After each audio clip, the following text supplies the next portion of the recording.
ओम नमो भगवते वासुदेवाय नमः। दोस्तों, एक बार पूरी श्रद्धा के साथ कमेंट सेक्शन में जय चंद्रदेव अवश्य लिखें। दोस्तों, शरद पूर्णिमा 28 अक्टूबर शनिवार को है। शरद पूर्णिमा पर चंद्र ग्रहण का साया है और ये बहुत ही भयंकर चंद्र ग्रहण है। सूतक काल दोपहर 2:52 से मध्य रात्रि 2:22 तक है। ऐसे में शरद पूर्णिमा की खीर कब बनाएं और उसे चंद्रमा की रोशनी में कब रखें? ऐसे में लोग खुले आसमान के नीचे रखी जाने वाली खीर को लेकर असमंजस की स्थिति में हैं। दोस्तों, आप सभी को तो पता है, शरद पूर्णिमा की रात खीर बनाकर चंद्रमा की किरणों की रोशनी में रखी जाती है और अगले दिन उसका सेवन किया जाता है। तो आज के इस वीडियो में मैं आपको शरद पूर्णिमा से जुड़ी हुई हर छोटी से छोटी जानकारी बताऊंगा। वीडियो को शुरू से लेकर अंत तक जरूर देखिएगा। दोस्तों, कुछ चीजें तो आपको 27 तारीख को करनी होगी और कुछ चीजें 28 तारीख को करनी होगी। अब ध्यान से सुनिए कि क्या क्या 27 को होगा और क्या क्या 28 को होगा। देखिए, सबसे पहली बात, पूर्णिमा के दिन आप सभी को पता है कि श्री हरि विष्णु यानी कि सत्यनारायण जी की कथा की जाती है और मां लक्ष्मी को प्रसन्न करने का भी ये एक खास मौका होता है जो साल में एक बार ही आपको मिलता है। और चंद्र देवता की भी इस दिन पूजा की जाती है। और इस बार आप सभी को मैंने अभी बताया कि शरद पूर्णिमा के दिन ही विशेष पूर्णिमा है। इसको अग्रिम पूर्णिमा भी बोला जाता है। और इस बार जो पूर्णिमा है विशेष इसलिए भी है क्योंकि इस बार ग्रहण की छाया में ये पूर्णिमा पड़ेगी और ये जो ग्रहण है वो भारत में भी आसानी से देखा जा सकेगा। 28 अक्टूबर 2023 दिन शनिवार को पड़ने जा रहा है। ऐसे में शनिवार का दिन है, तो ऐसे में आप जब पूजा करेंगे तो बहुत सारे लोग ब्रह्म मुहूर्त में पूजा कर लेते हैं, तो ब्रह्म मुहूर्त में पूजा ना करें। इस बात का ध्यान रखें कि आपको नहीं करना है। अगर आप इस दिन ब्रह्म मुहूर्त में पूजा करेंगे तो आपको मां लक्ष्मी का आशीर्वाद और धन दौलत बिल्कुल भी प्राप्त नहीं होगी, क्योंकि शनिवार का दिन भी है। तो शनिवार के दिन जो शनि भगवान हैं वे पीपल में विद्यमान रहते हैं। तो सूर्योदय जब हो जाए तो 10 बजे तक आप बिल्कुल पूजा कर सकते हैं। तो पूर्णिमा का व्रत आपको कब करना है और इस बार खीर वगैरह आपको कहां रखनी है? दोस्तों, आप अगर चैनल पर पहली बार आए हैं तो चैनल को सब्सक्राइब करके बेल आइकन का बटन अवश्य ही दबा दें। वीडियो को लाइक अवश्य ही करें और आप एक काम जरूर कीजिएगा कि अपनी राशि कमेंट सेक्शन में जरूर लिख दीजिएगा, जिससे शरद पूर्णिमा वाले दिन कोई भी उपाय हमें मिलेगा आपके लिए तो हम आपको कमेंट सेक्शन में आकर बता देंगे। तो दोस्तों, मैं बात कर रहा हूं शरद पूर्णिमा की, क्योंकि चंद्र ग्रहण की वजह से ये और भी ज्यादा विशेष महत्व रखता है। इस पूर्णिमा को अमृत पूर्णिमा भी कहा जाता है, क्योंकि इस दिन चंद्रमा धरती से सबसे ज्यादा नजदीक होते हैं और इस दिन जो ओस पड़ती है यानी कि बूंदें जो पड़ती है उसमें अमृत का वास रहता है और उससे ही अमृत भी बनता है। दोस्तों, आइए सबसे पहले जान लेते हैं कि शरद पूर्णिमा वाले दिन खीर क्यों बनाई जाती है। दोस्तों, शरद पूर्णिमा पर दूध से बनी खीर से चंद्रदेव की पूजा करने का भी रिवाज है। इस दिन रात को आसमान से अमृत बरसता है, इसलिए इस दिन पूजा के साथ दूध को खुले आसमान के नीचे रखना बहुत शुभ होता है। माना जाता है कि इस दिन चांद से गिरने वाली किरणों में औषधीय तत्व होता है और खीर में जाकर ये इसे अमृत बना देती हैं।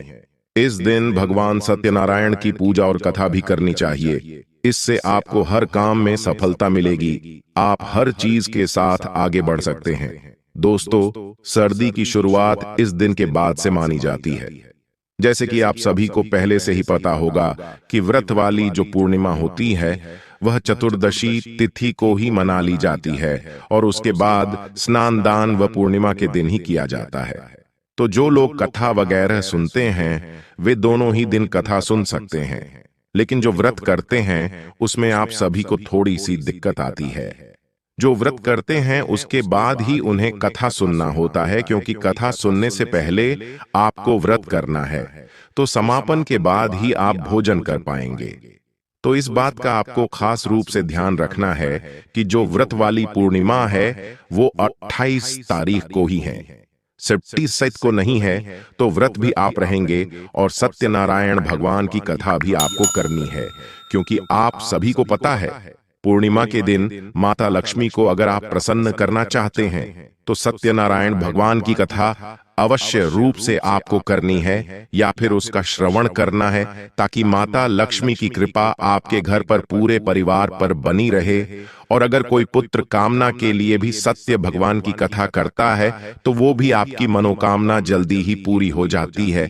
और माँ लक्ष्मी और श्री हरि भगवान विष्णु की कृपा भी अपने भक्तों पर बनी रहती है और आपकी हर प्रकार की मनोकामना तो पूर्ण होती है। दोस्तों, एक बार कमेंट सेक्शन में जय मां लक्ष्मी अवश्य ही लिखें और वीडियो को लाइक करना ना भूलें। दोस्तों, आपको पता है कि कोजागिरी पूर्णिमा, अमित पूर्णिमा, शरद पूर्णिमा इसे कहा जाता है।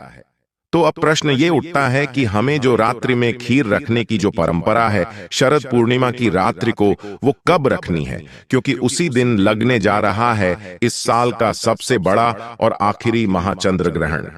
तो आपको जो खीर वाला कार्य है वो 27 तारीख को ही करना है, क्योंकि इसी दिन आपको सभी चीजें पूर्ण कर लेनी है। आपको खीर को जो रात्रि के समय में रखना है और खीर बनाने के बाद आप चाहें तो आंगन में या फिर अपने घर की छत पर ही सफेद कपड़ा होता है, सफेद रंग का कपड़ा आपको ढक देना है। हल्के कपड़े से आपको ढकना है या फिर आप चाहे तो छलनी से भी ढक सकते हैं। उसके बाद से 27 तारीख की रात्रि को आपको ये करना है, क्योंकि 28 की शाम को ही 4 बजे से ही सूतक लग जाएगा, क्योंकि जो पूर्णिमा होती है वो 14 से ही यानी कि चतुर्दशी से लगेगा और पूर्णिमा तक रहेगा। और ग्रहण की वजह से आप 27 तारीख को ही खीर को चांद की रोशनी में रख देंगे और अमृत वर्षा जो है वो आपकी खीर में हो जाएगी।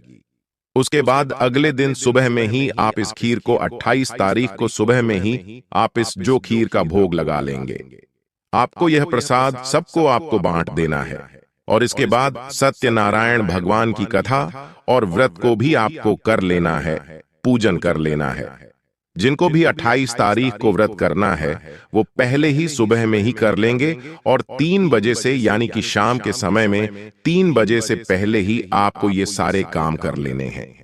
अब बात आती है कि शरद पूर्णिमा पर चंद्रमा की भी पूजा की जाती है, तो वो किस दिन करेंगे, तो वो भी आपको 27 तारीख की रात्रि को ही कर लेनी है। और एक खास उपाय बताने जा रहा हूं जिससे कि आपकी धन संबंधी जो भी समस्याएं हैं वह दूर होंगी।